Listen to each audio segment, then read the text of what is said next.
Hey everybody, welcome back to the shop.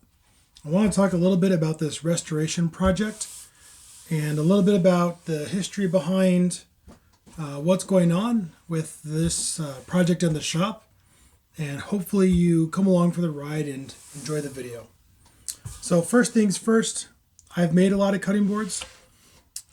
Typically you expect a cutting board to be this collection of contrasting wood with juice slot and handles and proprietary beeswax and olive oil or mineral oil or whatever opinion that everybody thinks is the absolute best finish for them.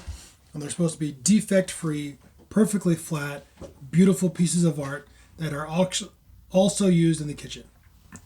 This cutting board is a beautiful piece of art for a whole different reason, and that it's a generational piece that has handed down a couple of generations now.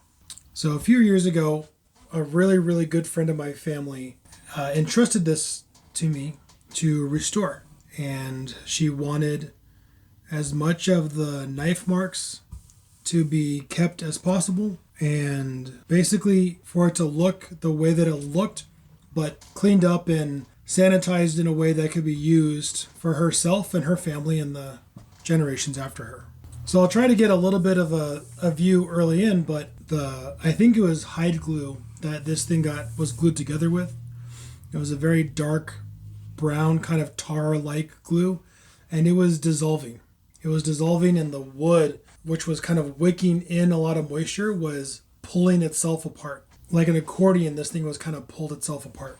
So I was really intimidated to do this project, and she was a really important person, is an important person that's a part of our family, but she took really good care of my mom when my mom was fighting with cancer. She would cut my mom's hair and tell my mom stories and call her and keep up with her, and she really uplifted my mom's spirits a lot, and they got close. And it was really important to all of us who are trying to manage that whole situation, that we really had someone we could lean on, and that was really important to my mom. And she entrusted this to me to restore, and this was really important to her. I think this is from her grandfather or grandmother, and they made this and used it and passed it down. So this was a high emotional ticket item that I wanted to do the perfect job on this. My mom passed away, and she moved out of state. Her job moved. I moved. My family had moved. COVID happened. We encountered a few other challenges after COVID that we are on the other side of. But this was like always on the forefront of my mind. But I was so confident at the beginning. But then because I've made all kinds of cutting boards, I thought I knew what I was doing. But then kind of when I really got into this, I realized I didn't know how I was going to accomplish what she wanted, which was basically bring life back into this cutting board so it could be used again without losing all of the memories on top. It was incredibly intimidating, and I let that seed of fear get in. And then the longer that piece of fear sat, the bigger it got. And that was wrong. So let's talk a little bit about the cutting board. I think it's an oak. I think it's a maple cutting board with oak feet. These oak dowels. These oak dowels that are used to keep it up off the ground, up off the counter. When I first got this, I didn't know how. I thought it was going to be so simple. And then when the fear kind of took root, I was like, how am I going to do this? Like, how can you sand this and glue it back together and not run it through a planer and not glue it back together like I glued this one back together?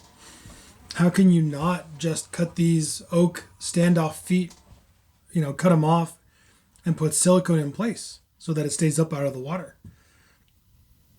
I didn't understand. I didn't know how I was going to accomplish it, and I failed on this project. And I didn't fail in the execution of restoring it.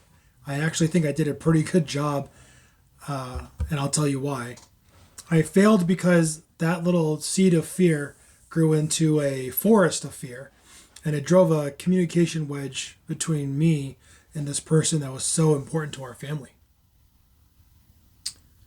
But we got this done, and despite how much it hurts, I'm gonna do everything I can to make amends with that particular misstep.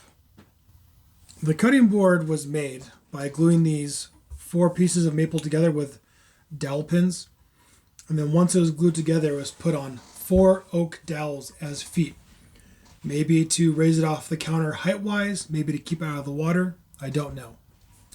Once I tried to humble my ideas about what a cutting board is and think about how this cutting board was intended to be, I basically did everything I could to keep as much of that intention as possible. So when I cut it apart, I glued it back together with dowel pins because that's what the original Craftsman did. And I didn't get rid of the feet. Instead, I inset some silicone feet so that they could be as little exposed as possible. So now it did stay out of the water, but now it wasn't going to keep wicking water up through those oak dowels and causing the cracking and splintering that it was. Instead of using a table saw or an electric planer, I used a coping saw and a hand plane so that I could remove as little material from the joint as possible, so that when I glued it back together, the knife marks would line up as much as possible. I got pretty close. There was a little bit of a mismatch, a little bit less than a fingernail's width, that I had to use a scraper on and a block plane on, but it was pretty close, and almost all these lines match up.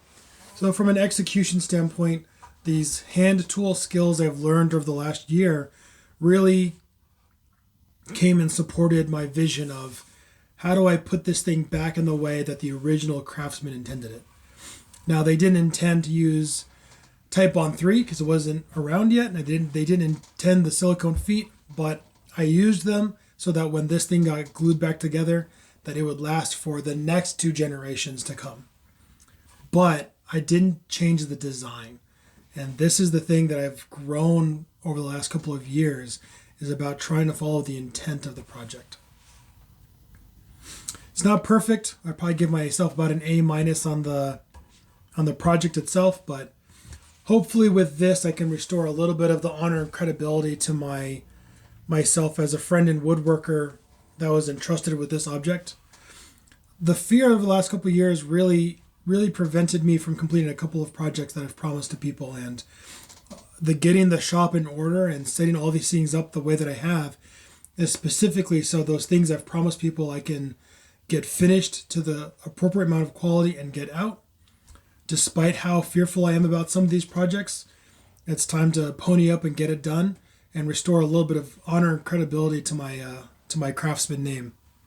And that's a part of the growth. And it's tough, and it's challenging, and it's very uncomfortable, but it's an important forward step in making this shop as great and as long-lasting as I hope to make it.